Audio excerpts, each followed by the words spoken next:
சாந்தி 4/8/2025 காலை முரளி.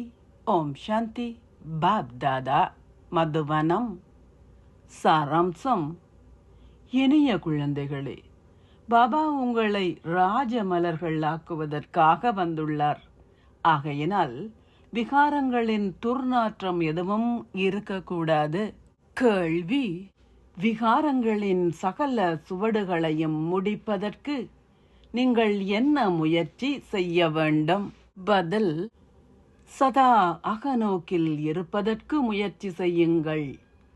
அகநோக்கில் இருப்பதென்றால் ஒரு வினாடியில் உங்கள் சரீரத்திலிருந்து பற்றற்றவராகுவது என அர்த்தம். நீங்கள் இவ்வுலகின் அனைத்தையும் முற்றாக மறந்துவிட வேண்டும். ஒரு வினாடியில் மேலே சென்று கீழே வாருங்கள். இதை நீங்கள் பயிற்சி செய்வதனால் விகாரங்களின் சகல சுவடுகளும் முடிவடைந்துவிடும். செயல்கள் அனைத்தையும் செய்யும் போது இடையிடையே அகநோக்குள்ளவர் ஆகுங்கள். இது முற்றிலும் மயான அமைதி நிலவுவதைப் போல் உணரப்பட வேண்டும். சிறிதளவு சத்தமோ அசைவோ இருக்கக்கூடாது. இவ்வுலகம் இல்லாதிருப்பதை போன்று இருக்க வேண்டும். ஓம் சாந்தி. தாரணைக்கான சாராம்சம். 1.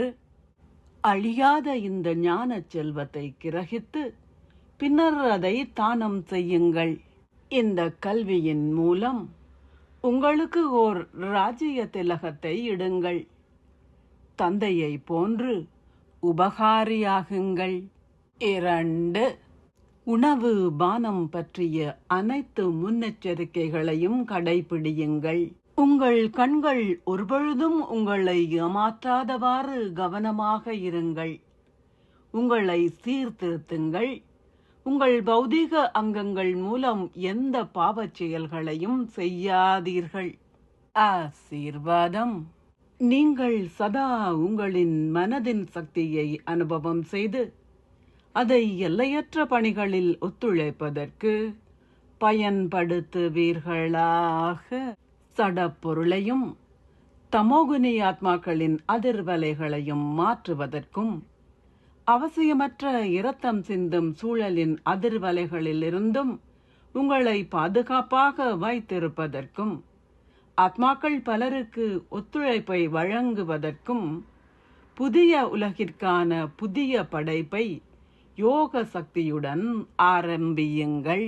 இந்த பாரிய பணிகள் எல்லாவற்றிற்கும் உங்களின் மனதின் சக்தி உங்களுக்கு அவசியம். உங்களின் மனதின் சக்தியால் மட்டுமே உங்களின் இறுதி கணங்கள் அழகானவையாகும். ஒருவரின் மனதின் சக்தி என்றால் மேன்மையான எண்ணங்களின் சக்தி. ஒரே ஒருவருடன் தெளிவான இணைப்பை பேணுதல் என்று அர்த்தம். இப்போது இதில் அனுபவசாலியாகுங்கள். அப்போது உங்களால் இந்த எல்லையற்ற பணிகளில் ஒத்துழைக்கக்கூடியதாக இருப்பதுடன் அந்த எல்லையற்ற ராஜ்யத்தின் உரிமையையும் கோர முடியும். ஸ்லோகம். பயமின்மையும் பணிவுமே ஒரு யோகி மற்றும் ஞானி ஆத்மாவின் ரூபங்களாகும். அவ்யக்த சமிக்ஞை. ஒரு இலகு யோகியாக இருப்பதற்கு இறை அன்பில் அனுபவசாலியாகுங்கள். இறை அன்பே ஆனந்தம் மிக்க ஊஞ்சலாகும். சந்தோஷத்தை கொடுக்கும் இந்த ஊஞ்சலில் ஆடிக்கொண்டு சதா இறை அன்பில் திளைத்திருக்கும் போது மாயையின் எந்த ஒரு இக்கட்டான சூழ்நிலையோ அல்லது குழப்பங்களோ உங்களிடம் வர முடியாது. இறை அன்பானது முடிவற்றது மற்றும் அசைக்க முடியாதது. அது அதிக அளவில் இருப்பதுடன் மிகவும் பலம் வாய்ந்தது. அதை எவராலும் பெற முடியும். ஆனால் இறை அன்பை பெறுவதற்கான வழிமுறை பற்றற்றவராக இருப்பதேயாகும். எந்த அளவிற்கு நீங்கள் பற்றற்றவராக இருக்கின்றீர்களோ அந்த அளவிற்கு இறை அன்பிற்கான உரிமையை பெறுவீர்கள். ஓம் சாந்தி.